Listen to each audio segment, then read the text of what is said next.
vraiment, quand on observe les choses de près là, il y a de quoi vraiment s'inquiéter. On dit que l'Union européenne a voté une résolution à 500 et quelques voix pour et 26 voix abstention pour exiger au Niger de libérer l'ancien président Mohamed Bazoum. Bon, c'est quand même inquiétant et c'est vraiment à ne rien comprendre parce que Bazoum n'est pas un Européen et le Niger n'est pas un pays membre de l'Union européenne pour que les affaires internes du Niger les préoccupent tant au point de voter une résolution pour demander au Niger de libérer Bazoum.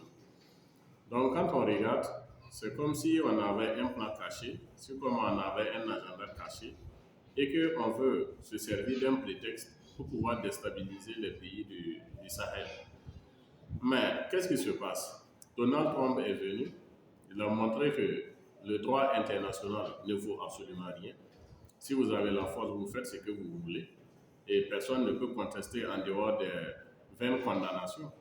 Donc, peut-être que l'Union européenne a commencé par la France, voit que c'était quand même une grosse erreur de leur part en quittant facilement le Sahel à la demande de nos États et qu'ils se disent qu'ils peuvent revenir, nous faire la force pour pouvoir s'implanter encore pendant des années.